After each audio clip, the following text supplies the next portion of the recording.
Good morning and welcome to the Christian Indie Writers Podcast, where we inform, encourage, and support Christian indie writers on their journey toward publication. I'm Jennifer Carl Tong, and it's very humid in Michigan today. I'm Christina Catane, and I write Christian dystopian fiction. I'm Jamie Hirschberger. I write short fiction under the pen name J.R. Nichols. I'm Rhonda Hagerman, and I write fiction and nonfiction under the pen name Dee Bowman. Good morning, and thank you so much for everybody that is tuning in with us live here in our live chat. If you do not know that we have a live chat, we have a very active and very encouraging and informative chat that shows up every Friday at 10 a.m. here on YouTube. If you are listening to this, we appreciate you as well. We are everywhere. We had a comment a couple weeks ago, someone saying, I just found you on Spotify. Yes, we're on Spotify. We're on Apple. We're on everywhere that there are podcasts. You can find the Christian Indie Writers. You're freaking me out. Really? That freaks you out? Kind of. Like I said before, I kind of forget what we're doing. Do you know what I mean? Like, This is a podcast. But for us, it just kind of feels like, oh, hi. Hi. We're just doing our thing. But if you do like what we do, because we enjoy it. So if you do enjoy it, please like and subscribe wherever it is that you're listening or watching us at any point. Good morning, Piper. Ooh, new graphic. There's a new graphic. RPA must have done it. Gigi says hello. Good morning. Teresa's also in the chat. Good morning, Teresa. Good morning, Shell. So on this podcast, we always start our day off with our What's Up. And this is where we take time to talk about whatever is new and exciting in our personal lives and or our business lives as well. So, Tina, let's start with you. What's up with you, dear? Well, I've been working hard on getting my framework built for book 3. Mm-hmm. Still waiting I'm not touching book 2 until July 1st, and it's out. Someone's doing a quick read through of the extremely rough draft for right now. And I am all set for the writing retreat that we're going on Monday. I have lots of stuff to write, so I can't write today or tomorrow because my husband's marrying somebody and I'm his de facto secretary person. Are you okay with this, that he's marrying somebody? Yeah, just so everybody understands, it's just tuning in. Tina's husband is a pastor. Yes. And this young couple's getting married, so we have the rehearsal tonight and the wedding tomorrow, and I'm like the person that comes at them with the documents and the legal sign your life away right here. This is forever person. I'm going to guess that they enjoy you coming at them more than most people that have legal documents that you have to sign. So probably, yes. Yeah. All right, I'll go next. My what's up is, so a few months back, we ended up getting some ducks and chickens. Long story short, I think I already explained how we ended up with them, but we have them. We love them. The chicks are all hens. The problem with the ducks that we got is we didn't know if they were male or female. And after getting them, we have discovered that you have to have a certain ratio of female to male because males are very aggressive when it comes to what animals do to procreate. And so you have to have, good numbers. So you can have a flock of all girls. You can have a flock of all boys. But you have to have, other than that, it has to be a certain ratio. So we told the girls, well, I guess we're having duck if any of them are male because we don't have that many, which I would just give them away. I am a farm girl kind of, but like I'm not that much. I could not do it myself. So anywho, we knew one for sure was a female because she quacked early. That's how you tell. Did you guys know that? Wow. The girls quack. The boys just kind of go, they have like a gurgling kind of little quack. I know a lot of guys who would make a wisecrack about that right there. So I'm just going to leave that one on the table. Yeah, exactly. So we knew we had one for sure that did, but you can't have just one duck because they're too social. Like they literally will get depressed. So just the other day, one of the other ducks quacked, my duck, which is a ruined duck that they look like mallards. So super excited that we're at least going to be able to keep 2. And then this morning I was out taking care of them, feeding them because of course my girls are sleeping in. They're not farmers yet. And one of them was letting me pet it. There's one that's very like friendly and lets you like really like just be up in its face when it's eating and whatnot. It'll eat out of your hand. And it was letting me pet it, and all of a sudden it flapped its little tiny wings and stretched its neck out, and it quacked. So we have 3 females at least, which means we get to keep all 4. And so I'm hoping for that next one to be a girl too, because I just want the eggs. That's really all I'm concerned about, is getting some yummy duck If you eggs. need to rehome a duck, just put a public post on Facebook, because I know Michigan people who might have a home for your duck. So I'll just share it around if that happens. But you also have to be careful, because there are rules on Facebook about that. Make sure you know what they are. Oh. Yeah. I will have to check that out. Yeah, you'll get put in Facebook jail if they think that you're selling animals in any way. Yeah, you have to be really careful how you word it. Yes, if you want to buy chicken eggs on Facebook, people are like putting on like fluffy butt nuggets, fluffy, like that's how people are like, because if you put chicken eggs or anything, then you'll get flagged. So yeah. Piper says, what's up? Playing around with writing origin scenes while waiting for my developmental editor feedback. Also finished a read through, mulling feedback to give. All right. Awesome. I like that little winky face, Piper. Teresa says, what's up? Still trying to get my house listed, but getting closer. So close. Good for you, Teresa. Yay. That's tough to live in a house you're going to be listing. So, especially if you have kids. So it's like that Hunger Games thing or whatever. We're all with you. And Shell says her what's up is she's editing. All right, Rhonda, how about you? What's up with you? Well, trying to doing a little bit of spring cleaning because it's so nice and beautiful here. Actually, it's been really, really hot here. So I'm just having the doors open so I can breathe. And working on my garden, working on my writing. I'm working on a lot of things that are peripheral to my writing. And I'm really itching to get back into the actual writing part of it, because it's been probably a good month since I've actually written in what I was writing. So just trying to get some stuff wrapped up so that I'm hoping that the retreat next week is going to get some good habits back in place that I had before my life was complete chaos. And so that's what I've been doing, and that's what I'm looking forward to. Well, it's been a really busy spring for you. Do you know what I mean? And so I don't think that your story is uncommon to many. I think finding the time in a busy life is really a significant challenge that a lot of people face. So just figuring out where it fits in your routine is, a wise course of action. Good for you. Thank you. Agreed. All right, Jamie, how about you? What's up with you? All right. I thought you would never ask. So this is how I learn about what young people know.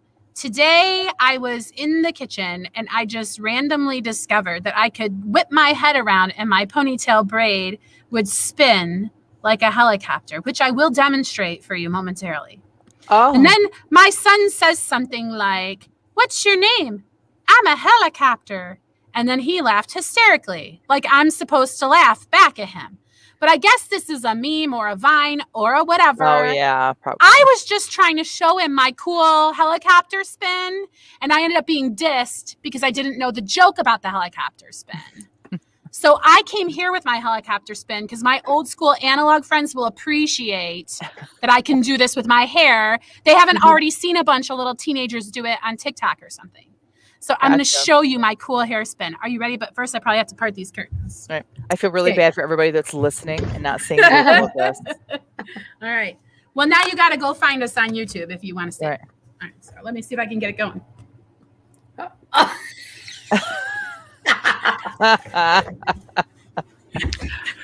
I don't really know if I should say anything. It's like it's like a hula hoop, though. If you stop, you gotta find the groove again. You know what I mean? Right. I don't know if I should say anything or not, but there is this whole scene called Ballroom. I don't know if you've heard about it, but it's like they have like masquerade ball kind of things where they have a king and queen of the ball, and it's a dance contest, and one of the categories is hair, and being able to do that really good is like a thing. So I'm just letting you know. Discovering talents in my midlife. Christian indie writers, where we inform, encourage, support, and entertain. anyone that's willing to tune in. That's awesome, Jamie. Thanks. Oh, that's great. All right, so we already did our what's up. Sorry, it caught me off guard. All right, I so this know, week's yeah. we ready to move on to the topic, ladies? Yes. Yes. This week's topic is one that I have zero information on, so I'm super, super excited for us to do it so that I can be frantically taking notes. But this week we're going to talk about how to choose a narrator for your audiobook. So I've never done an audiobook. It is on my long-term to-do list. Rhonda, you've never done one yet either, but we have two experts in our on our staff here. Both Jamie and Tina have had some association with audiobook. So first of all, we're going to talk about how do you find a narrator? There are two different ways of doing this, right? Well, two that we're going to talk about because that's where Tina and I are mostly educated. If you find something out there that's different, we just don't know enough to speak on it. And that's why we picked these two. Okay. So what are the two? How do we find a narrator? Yeah. ACX is one way and Find Away Voices is another. When you go in and you register an account with them, there's it's almost like a dating service, really. Yeah. You put out there what you're looking for, and they have put out there what they have to offer, and you can match each other up. And if we Google ACX or Find Away, we'll be able to find it, correct? Right. Yes, you can find your way very easily on Find Away. Ha ha ha. Okay, so here's the thing. Seriously, you go there and it says, are you an author that has a book and needs it totally will take you by the hand, little grasshopper, and it will say, put all your information in. It's not something that's at all scary. You just go to either place. Both places make it very clear what you're doing and what you're signing up for. I would just recommend just being brave and going for it. Give yourself a block of time when you know you're not going to be interrupted. It's easy peasy to register your account with either ACX or Find Away, lickety split. And I should point out that ACX is Audible and Find Away Voices is affiliated with who, Jamie? I have no idea. They're an aggregator. They send you to a bunch of Draft to Digital. Draft to Digital. Right. Yeah. Go ahead, Rhonda. Okay, so I know someone who's got a really unique voice that I would love to have her read my book. I think it would add a lot of character to it. She's never read an audiobook, but I do have a tape recorder and some cassette tapes. So is that all I need? Do not do that. Listen, I don't know. I mean, if you have a cassette recorder and some cassette tapes and you're going to go door to door selling them to your friends, great. Otherwise, no. If you have a friend who would like to be your narrator, well, if your friend has zero narrating experience, I would question your judgment. But who knows? I mean, maybe she, like you, is brand new and you guys are working something out, whatever, not judging. But she's either going to have to equip herself with a home studio or pay for some studio time, or you're going to have to pay for some studio time because your iPhone or like a little cassette tape recorder or something like that. I don't know. If you want to put that level of audio quality out there, that's a choice you can make.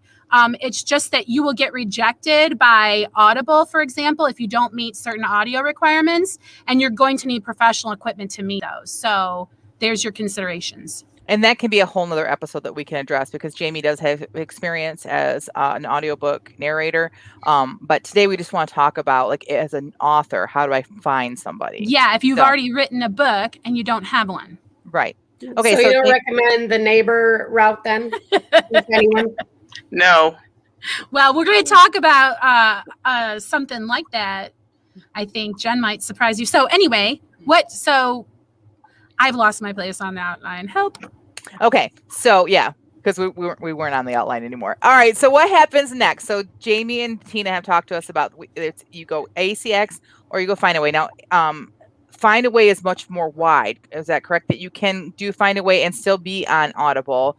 But if you do ACX, you're doing Audible exclusive. Is that correct? Well, I don't know because I had to choose whether I wanted to be exclusive or not. Okay. And I believe because I did royalty sharing with my narrator, I had to be exclusive. And you can do royalty sharing with Find Away as well, correct? Correct. Can we just stop for a second and discuss what is royalty sharing for a newbie? Do you want me to do it, Tina? Or you got it. I can do it. because I didn't have any money up front to pay my narrator, we made a deal that any royalties that were earned from the sale of the audiobook, we would split evenly. Okay. All right. So let's move on. So we have decided ACX for Find a Way. We've gone through and we set up our account, and Jamie says it's very easy. It walks you through that. So then what happens next? I have an account. Now what? Well, there's a couple of ways to go with it. Tina, she searched for a narrator, right? Tina, like you did a search term, and talk about that because you needed something specific.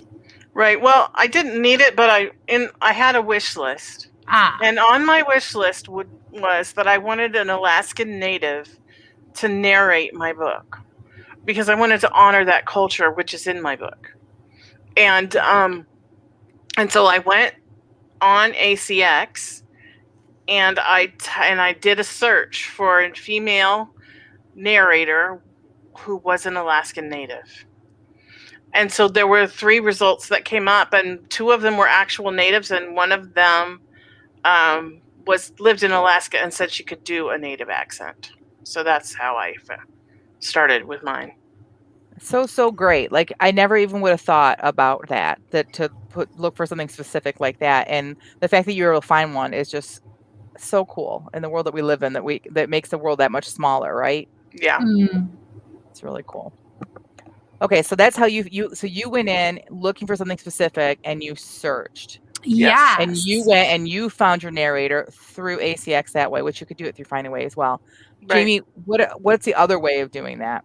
Well, it's instead of specifically looking for a narrator that you like, you can instead put your project out there. Hey, my project needs a narrator. So they walk you through that too. Just like they held your hand to help you set up they will ask you, do you have a book and you need a narrator? Click here. Or are you like, I was and have your audio files ready already. Okay. So if you are still looking for your narrator, you click that button and then they say, describe your project. And so you put the title and you put a little bit about the book, and then you upload a file for the potential narrators to read. And they send you a copy of them reading, and then you kind of have your own little private American Idol, and you sort through and you pick the voice that you think does best. And I know that because I was a narrator. I haven't been through this from the author's point of view,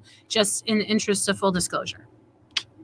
But that's great because you have the other side of it for us to see it from that perspective as well. So that's really great. So if I'm somebody who, like Tina was very specific, she knew what she wanted. Yeah. But I have books. I do know what I want. But like if I'm an author and I have books and I've never really thought about it. Like I don't know what I should be looking for in a narrator. I can just go on there, set up an account, send an excerpt, and then I get to listen, and I can whatever one speaks to me or whatever one sounds the best to me. Like they do a lot of the footwork for us. And I think that's super cool. And another thing you can do too is you can browse through the narrators, and if they're experienced, they'll have little clips of other things that they've read, that they've narrated, that you can listen to. And so like my narrator, she can speak in a native accent because she is native, but she does Southern accents and British accents, and she can do all these other accents, and you can go through her profile and listen to her doing those accents, and just until you find one that sounds like what you want, and then send them an offer, or you can wait to receive an offer, like you said. That's awesome. Okay, so I've set up my account. I have gone through, and I'm going to say that I set up an excerpt, and now I have my little American Idol, and I have found the person I want. I found Sally Narrator. What do I do next? Well, it depends on which platform you're on, because they're going to have a certain protocol. You should never contact someone outside of either ACX or Find a Way Voices, not just for your own safety, but for business ethics purposes. You will have a chain of documentation. You say the deadline is this, the narrator meets it or doesn't, and then you have the chain of command to follow up. That's why we only talk about Find a Way or ACX, because we can't say that they're going to have your back if a narrator welches on you or something with any other kind of place like this out there. So your communication will all happen through these platforms, and it will be very clear. It's basically emailing. So if you can write a nice email, if you can do correspondence well, you'll have no problems.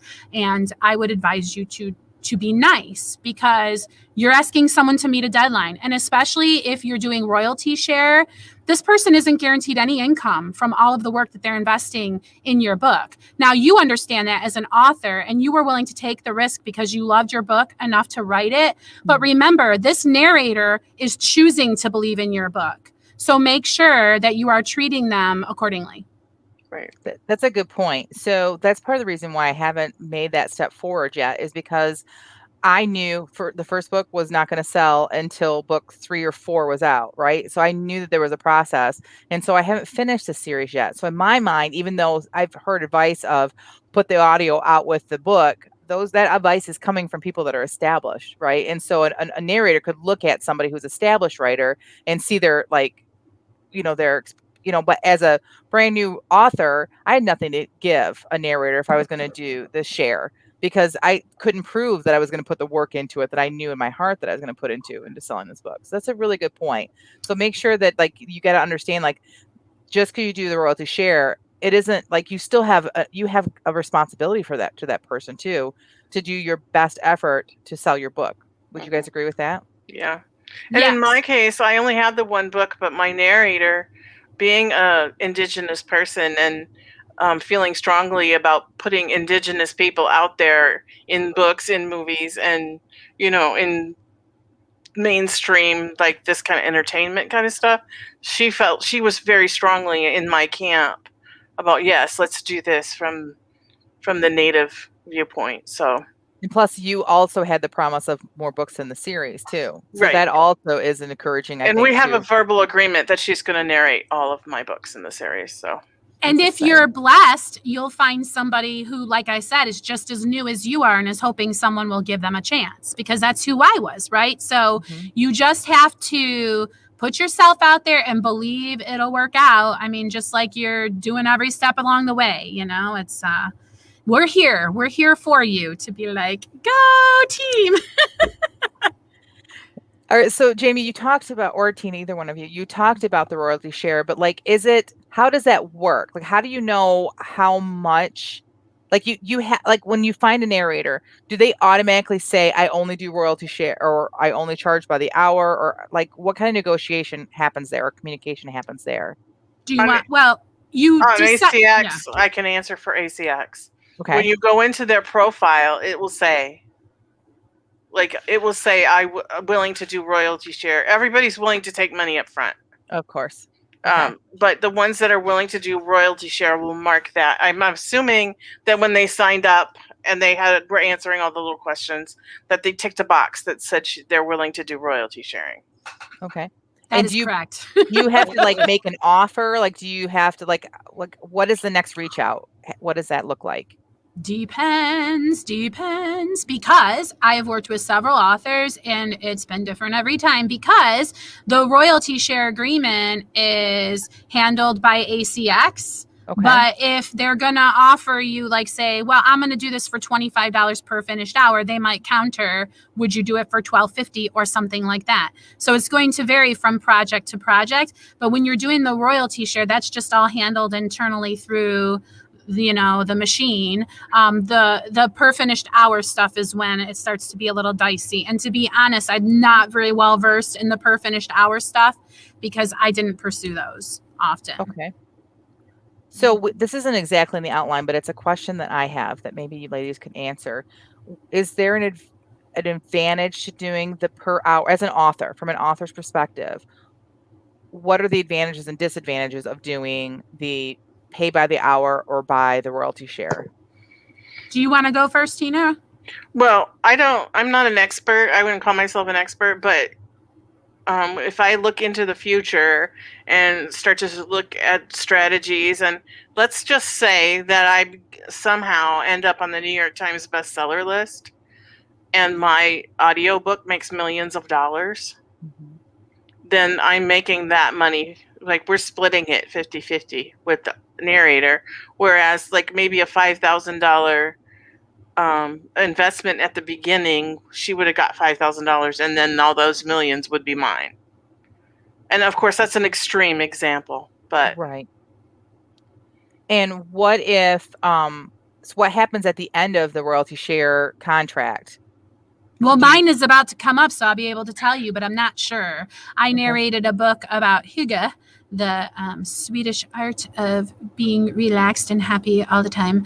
And anyway, it is going to be expiring soon, so I have no idea what will happen. Like, can they not distribute it ever again because it's my voice? Like, I have no idea what will happen, because when I signed the contract, I was a narrator who wanted the income stream, right? And so Right. I didn't really care what happened after the 7 years. I just wanted that little check coming in every once in a while. Right. So the narrator also has a choice to make. It's funny to hear, as an author, what should I do? Should I do this or that? Well, you should probably make sure your narrator is talking to you about these choices, because it's a partnership. It's not Right. the author decides, and it's not the narrator decides. And so really the interpersonal game is going to be important here if you want to have a successful outcome. Agreed. So it's one of those things that you have to like really look at it. Like Mm-hmm. some people balk at how much it costs to have an audiobook if you had to pay out of pocket for it. But you got to imagine that this person is putting not only this time and energy into it, but if you pay money for it up front, they release all their hands off of it, right? So for years down the road, the author can be using that, and then they've already like they no longer have a tie to it, right? So royalty share is sometimes smarter for them, but it's things that we as authors have to look at. I made the choice to independently publish, to self-publish myself, because I looked at the market, I looked at what was happening, and that was a business decision I made. And I think that the choice between royalty share or pay by the hour is one of those things that Absolutely. you may balk at. Oh my gosh, that's a lot of money. But if you look at long term, it may be a better choice for you to do that, or it may be a better choice for you to do the royalty share. So everyone has to look at it individually. You might not have the money to pay per finished hour. I mean, Right. honestly, personally, it's not something I would go into debt to do if you know what I'm saying? Agreed. But that's another story, and everybody has their own comfort level with that kind of stuff. I'm just sort of saying, like, if you can find someone to do it for a royalty share who believes in your project the way that you do and will promote the way that you will, why would you not want to partner in that game? Why would you not want to make a friend who will promote your book as strongly as you will promote it, right? Like, consider your narrator another marketing arm, because their voice is on this book and they're trying to build their career too. So it can very much be a one lifts the other situation. Yes. And I wasn't trying to insinuate that anyone should go into debt. That wasn't at all what I was saying. Right. But I was saying, like, for me, I'm waiting till the whole series is done. A person might wait until they have an ongoing income from their books and then get into audiobooks, because that's a business decision that they have made. Sure. That's all I was trying to say. So, Yep. Okay, great. So that's basically how the process happens. But I want to hear from you ladies. What are some tips? Since you have experience, I know you're not experts, but from your experience, give us and our listeners some tips on how to choosing their narrator. First, I would like for Rhonda to speak as a listener, because when I said, how do you like my audiobook? She gave me some feedback that was positive. So Rhonda, can you just say as a listener what you like when you are listening to an audiobook? Because I think that will help some of our authors know what to listen for.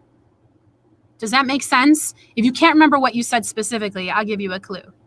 I don't remember what I said specifically. You said you felt like I was right there. Oh. Yeah. Do you remember? So no, I don't remember exactly what it was. When you listen to audiobooks, though, this is the experience you're looking for, correct? Yeah. You're looking to get immersed into the story. Yes. Do you like voices? Like if a narrator will do a voice, like if it's a guy narrator?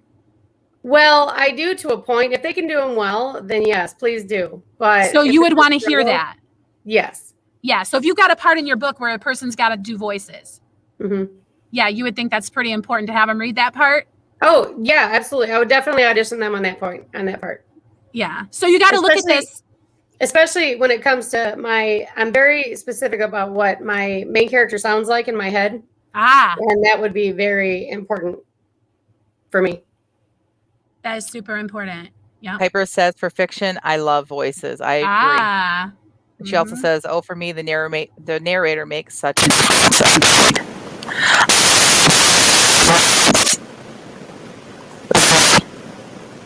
I'm getting static. Is anybody else getting?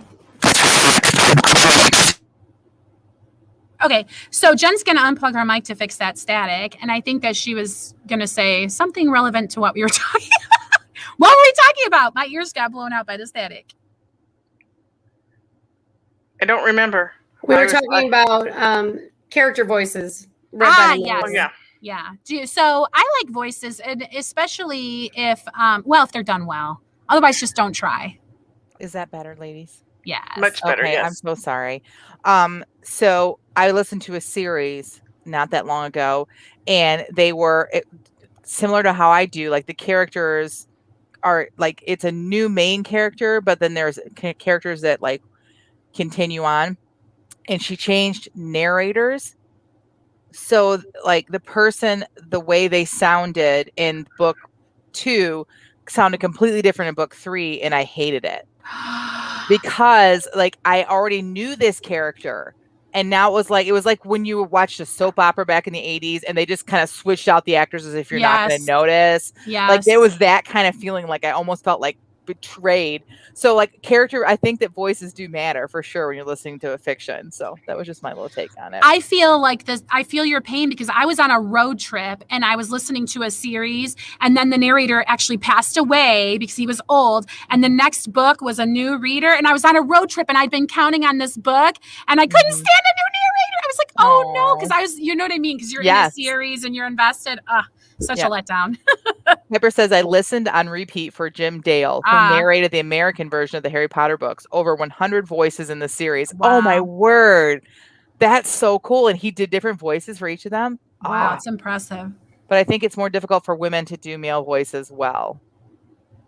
So, yeah, again, I agree with that. I've listened to audiobooks too, contemporary romance, where every other chapter is the guy's perspective and the girl's perspective, and they use 2 different narrators, and that's fun. Like, I felt that was fun, but I've also listened to the same type of book, and it's just the female trying to do both, and it's tolerable. I don't hate it, but when they bring in 2 different voice actors, it's so great. I love it. Gigi says, in fiction, I love the narration when the characters come alive, almost turning it into an audible movie. I see my brain. Agreed. Teresa says, I love voices too. If there's a male and a female point of view, I want a narrator for each. It really makes it hard to get into the narration of a male done by a female. I guess it just depends, just like with writing. Like if the writing is done well, even if the storyline, like if it's kind of just an okay storyline, if the writing of it is well, I will stick with it and then get drawn in. Same thing with the narration for me personally. So, all right. So tips for your narrator. Jamie, want to talk on sound quality? Oh, I thought you meant lots of money. Yes, give many tips. Sound quality. Well, you're going to have a little bit of a gatekeeper in that department. The person that you hire to do your audiobook is responsible for the audio engineering, meaning microphone, actually pressing record, doing retakes, fixing mistakes, and things like that. You don't have to worry a thing about it, but you get zero control, except you can refuse or accept the finished product. So you cannot dictate to your narrator that they have to go to professional recording studio X down the street and drop a bunch of cheddar to do your recording. If you like the quality that they send you, that's what you're going to get, and that's what they are going to submit to ACX. Now, that doesn't mean you're going to like the audio quality, so make sure you like the quality of the sample they send you, or you ask them, can you improve anything? Because if you're hearing hissing, if you're hearing echoing, if you're hearing a lot of mouth sounds, ACX will allow some of that because they're really only worried about a consistency of volume so that the reader isn't blown out by a really loud sound and drawn in because your voice gets too quiet. So you've got to pay attention to things like the performance of the piece. And like I said, the audio quality should be pretty good if it's going to be passed through ACX and Findaway. And you should ask, have you ever had your audio tested? through ACX or Find a Way. Because if it's a brand new narrator, they may be doing this for the first time. And you should say, take your audition piece. Did it pass the quality control over through the, because you don't want to get it 80,000 words in and you and your narrator find out that she didn't have high quality enough stuff. Yes. Okay.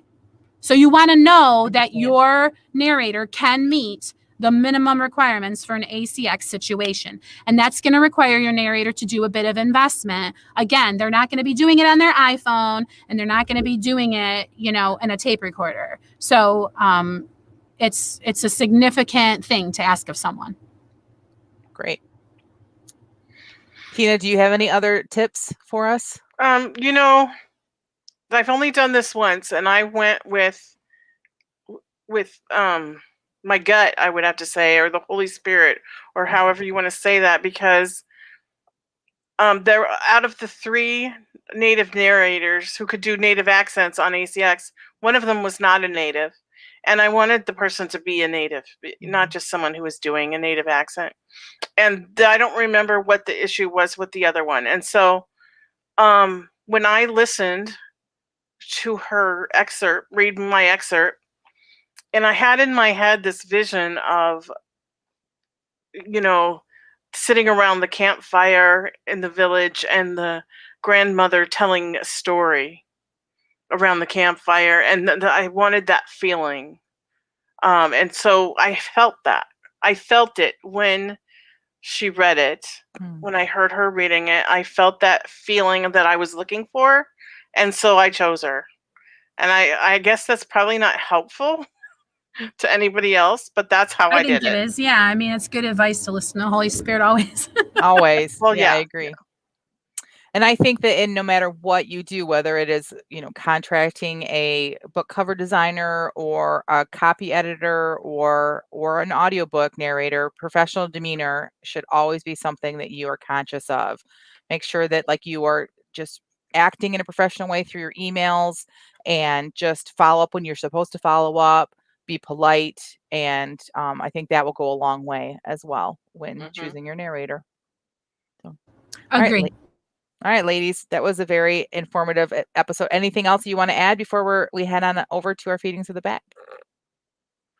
This is my favorite time of every episode. It is where we give our feedback to each other. Now, here's how it works for us here at the Christian Indie Writers Podcast. Every Friday, before we go live, we set a timer for 15 minutes, and we use the prompt that we post out there for you all to join us too. And it's so much fun when you share it with us. We love it when you guys write right alongside of us.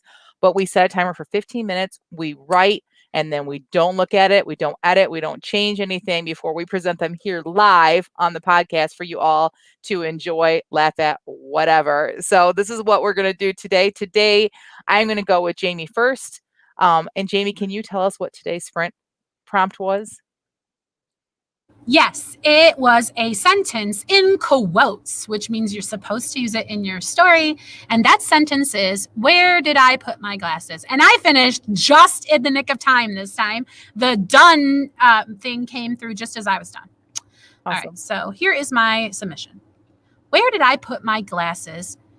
Timmy glared at Mr. Fitz as he rummaged blindly through his attaché and silently added this to the growing list of expressions he promised himself he would never say as an old person.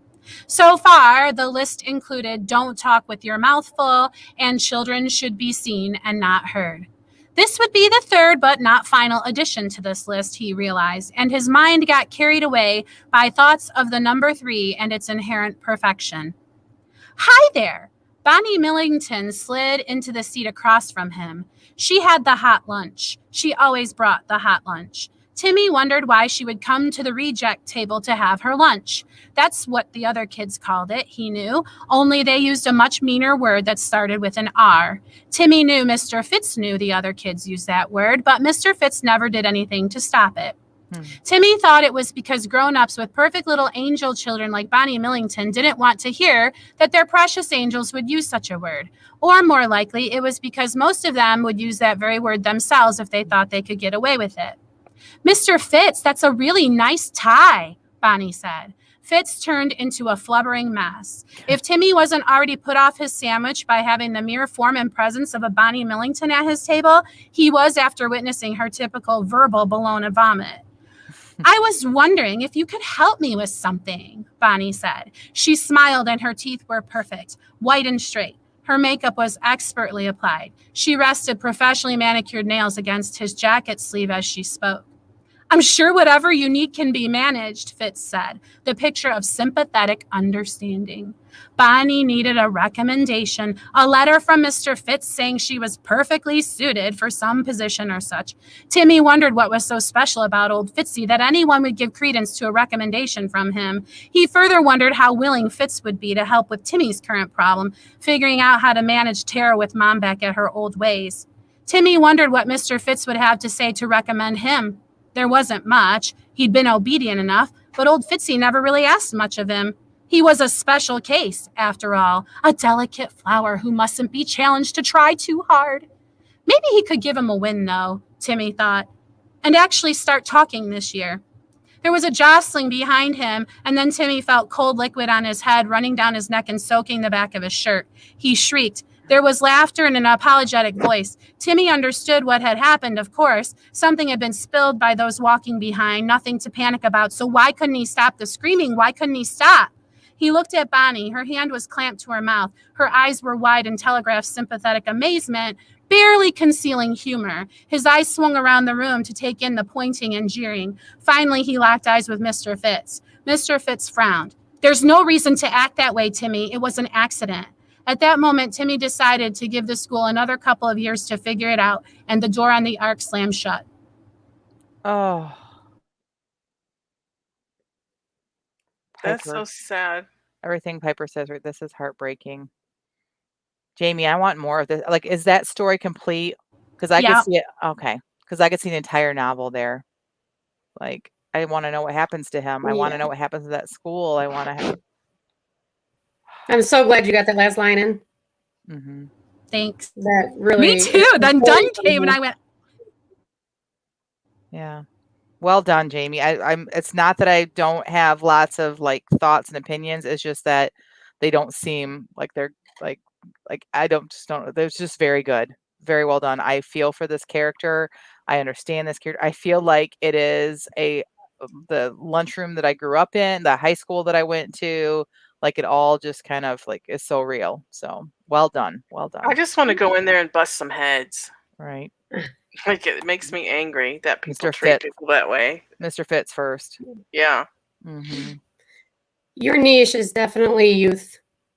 Definitely. Agreed. Thank you. Appreciate that. Yeah. All right. Gosh, who wants to follow that? I will follow it because mine, I don't love mine. And so that'll make it a much more easier cushion for everybody else.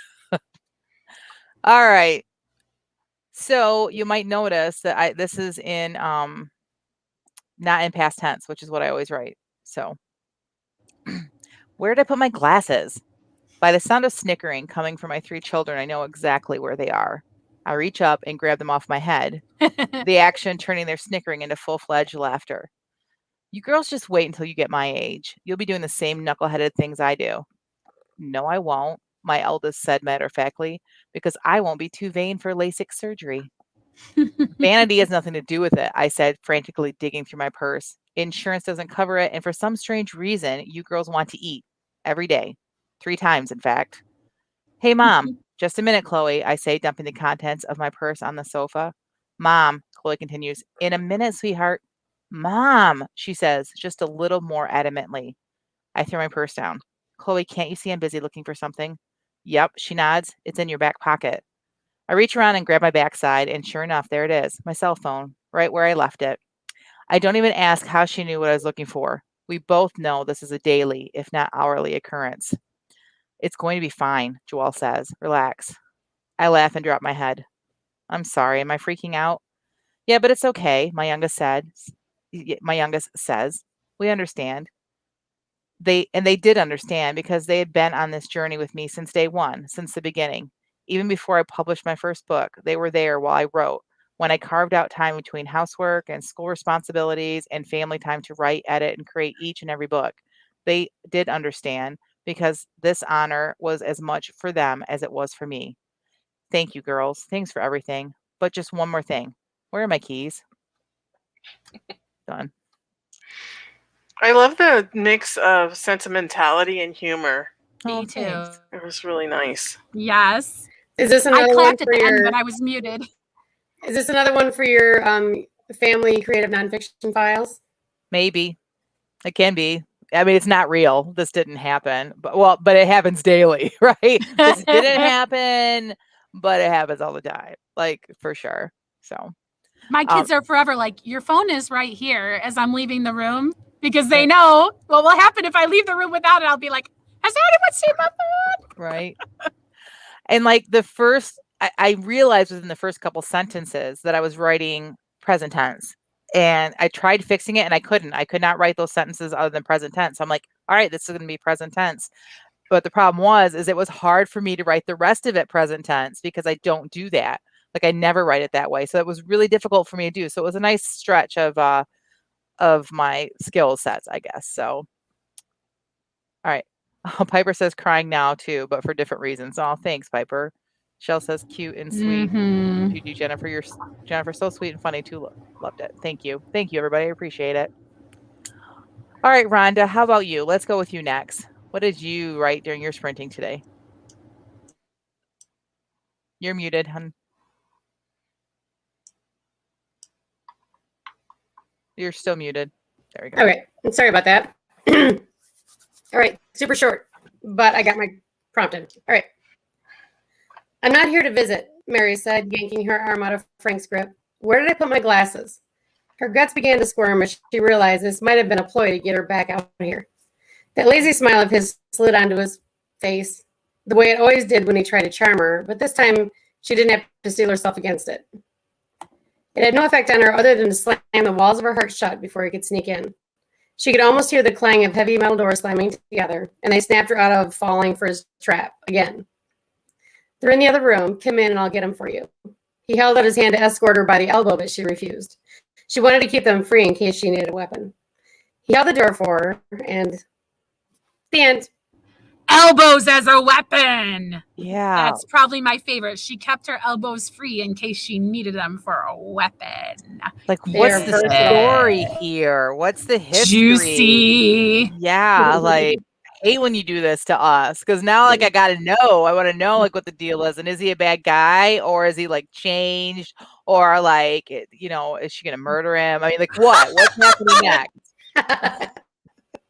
Well, this is definitely part of the story that, not the one I'm editing right now, but the one that's going to be written after this one's edited. So you'll find Wait out a everything. minute. You're supposed to give us a rage piece. So you need to write this woman going off on this guy, because remember you promised us you were going to channel your anger at some point. She so did. The next time you're mad, she did. Elbows ready in case she needs them. There's her rage. Yeah. She really went wild. That's my rage, yeah. She really let herself go. She did. Piper says, wanted to keep them free in case she needed a weapon. Yes, excellent. That was excellent. I agree. She's getting serious now. Right. I'm being serious. Did they not hold my elbow? It was well done. I'm sorry we're teasing you. There's nothing wrong with being nice, Rhonda. Don't let them get to you. Thank you. Thank you. What do we say? Only positive feedback? Not when Jen and Jamie are in the room. I'm just kidding. It was really good. It was really, really good. Otherwise, I wouldn't want more. Yeah, we want to see you be mad and tell this guy off or whatever, especially if he's a skunk, which you've set him up as a skunk. Is he bad? Yeah, bad to the bone. Yeah. Not awesome. Then you did a great job because we totally got that. Yeah. Good. Agreed. Good, thanks. Gigi says, Rhonda, oh my, that was so touching. Mm-hmm. Shell says, great, Rhonda, so much characterization in such a short time. Always. Yes. That's your gift. Yeah. Yes. Your characters are real immediately. All right, saving the best for last. Christina Catane. I don't know what do you about got that. for us today? Okay. Where did I put my glasses? Sarah said, looking around her desk with squinty eyes. She tapped the piles of papers, but the desk was flat beneath them. Joe pointed to the top of his head. Ah, here they are. Sarah pulled the glasses down, balancing them on the end of her nose while she studied the photographs of the accident scene. Car A, according to the witnesses and the traffic camera at the previous intersection, was driving at or below the speed limit, as was Car B by all accounts, and yet they collided, both of them spinning 180 degrees. Car A hit the light pole and Car B collided with the semi-truck behind it. Am I understanding this correctly? Yes, ma'am, said Colin. The driver of Car B was found in his car, disoriented, but otherwise uninjured. The driver of Car A still has not been located. However, there was blood on the seat and the steering wheel. Samples have been sent to forensics. Was there anything else found in the car? Sarah asked. No, ma'am. Not even an insurance, and there's static or something somewhere. Oh, thank you. No, ma'am. Not even the insurance and registration information. And the plates came back registered to a different vehicle. Sarah went to the whiteboard and began to list the information.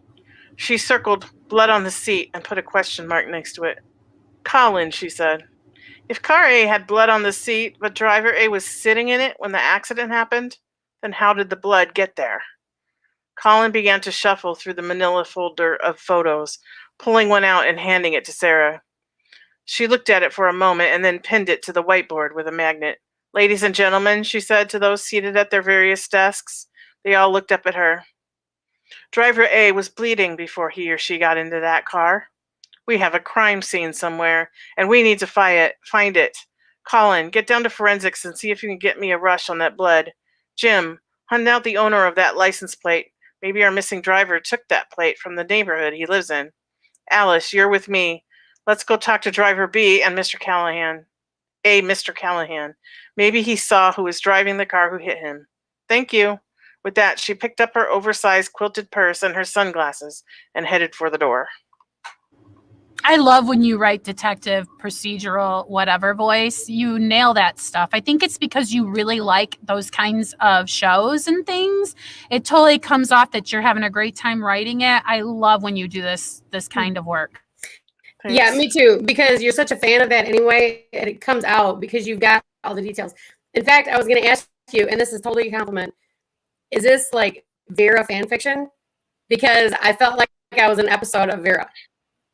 I was more channeling The Closer. Have you ever seen The Closer? Oh, yes. Okay. I love her. Yeah. She was Vera- fabulously dressed. No, Kira The Closer. Sedgwick. Oh, yeah. Yeah. Yeah, it's for those that don't know, she's a female detective in charge of the homicide squad, and she's like a Southern belle. And so I call her the female version of Columbo. Oh, okay. She seems disorganized and kind of, she has a Southern accent, and everybody underestimates her. But she always gets her man. It's really good. Well, you had me at, this is a crime scene. Duh, blood under his seat. Yeah, of course it's a crime scene. Love it. Jamie, we can't hear you. Piper's saying it's really realistic with you patting the piles of the paper to see if yes, I totally felt that. Not like I know about this from personal experience. I know, right? I might have been doing that this morning, but maybe not. Yeah, and Gigi says she also loves the crime detectives and that it's awesome. And then Piper wants to know, what is Vera? Did you guys address? It's a British TV drama. Yes, right. Female British detective. Yep, it's great. Yeah. Well, Jen is having a bit of technical issues over there. Look at her sad face. So she's probably not able to give us her what's next. I'm going to say, though, if you haven't been to Jennifer Carl Tong, Jennifer with one N, Carl with two L's, Tong Tong, to check out all of her writing and books, you absolutely should get over there and sign up for her newsletter, because when her next book comes out, you're going to want to be on the ARC team and you're going to want to be aware and get all the sneak peeks. So go to jennifercarltong.com and sign up for her newsletter. What's next for you, Rhonda? For me as well, next week is going to be fun time for me, but also work time, because we're doing a writing retreat. I'm so excited. It's been way too long. So I'm expecting you guys to fix all of my problems in the next few days, and also to have my book published by the end of it. Sure. Yeah. So that's my what's next. It reminds me of the essay you wrote for our book, which is right behind Jennifer's head, by the way, because you said that you thought your first novel would be written in a weekend, right? Oh, look, there it is. Jen is showing you. Yes. Yeah, why She's not? grabbing That's it. right. Yeah. Yes, 30 days of writing sprint prompts, which actually the idea of doing sprint prompts at our first writing retreat, we really hammered on them and we really got good at doing writing sprints together. And that's what we're going to be doing this time. But if you don't have a sprint habit, get our book. It's only $10 and it's amazing. You'll get a writing habit and a cool book. So get it. All right. What's next for you, Bambina? After the wedding is over, on Sunday, I am going to go to the campground and open up the camper and get ready for you girls to come on down to the writing retreat and hoping to get some good writing done over the 3 days that we're down there and some swimming in the lake. Now, I want to know where people can get lost, Tina, but Rhonda, you have nonfiction helps for plotting your workbooks. Where can they go to get those? I don't know your intel. You can go to ddbowman.com and there's a link there to Amazon, or you can go to Amazon and type in use this workbook to plot your novel, or plot your novel with this workbook. Sorry, I don't even know the title of my own book. And Tina has a #1 best-selling Christian fantasy book called Lost in the Land of Midnight Sun. You just wrapped up writing book 2 in the series, correct, Tina? Yes, I'm anticipating a much revision because I already know like a bunch of holes, but I still expect to have that done by fall and hopefully published this fall. And you have a newsletter where people can get updates? Yep, ChristinaCatane.com. You can see the progress I'm making on my books. I have a little progress bar. And you can also click a link to go buy my book. It's really available everywhere ebooks are sold. So. All right, I'll tell you my what's next, but first let's do the chat. Figure out, Piper says, she's got to figure out some of the misguided beliefs of my characters. That's very good. Get her draft back to work on and pass feedback on for the story that I read. She's very busy. Teresa says, house. Also very busy in a different way. Don't cut your hair, Teresa. We're praying for you. Shell says, I love how all 4 of you come up with such different takes on every prompt. You're all so amazing. Shell, I wanted to put you in my pocket and carry you around to encourage me all day. We love so you nice of you too, Shell. Yeah, Shell. You guys, everybody, go write the prompt and then put it on your author blog. You're a writer. Put some of your writing out there for the world to see. Even if you think nobody's looking, you do enough of that stuff while nobody's looking. When someone finally looks, they'll say, oh, you are a writer. What do you know? Okay, so speaking of which, I'm putting out a newsletter. The next one comes out Monday, so go sign up so you won't miss it. WritingShorts.net. Writing like a writer, shorts like shorts you wear.net. You can sign up for my author newsletter. I send out short stories every month to my wonderful readers. I also have some great little articles of interest in there. This month, I have a reader submission for hot dogs and eggs recipe. I call it a throw together because it's just a bunch of stuff you throw together in a pan. So make sure you sign up at writingshorts.net so you'll never miss one of my newsletters. And I think that's it. Does anybody have anything? Oh, Shell's got more editing to do. That's what she's doing. And she's a goal crusher, so she'll get it done. All right, anybody got anything else to say before we wrap up? I'd just like to say that we love all our listeners and all our chatters and all our watchers on the videos. Yes, Jennifer would like to say that too. Look, it's killing her that she can't talk. It's like, yes, I love you. You're awesome. No, she's like #1 communication. Wait a minute. This is a great opportunity. What should we talk about? Ooh. I have a feeling that she would risk the static if we said something too. Hey, let's do a round robin and write a romance. Ooh. You take the next line, Tina. Just kidding. Okay. I guess that will have to conclude then this episode of the Christian Indie Writers Podcast. Until next week, may your pen be prolific, may your deadlines be met, and may all of your words honor Christ. Bye now.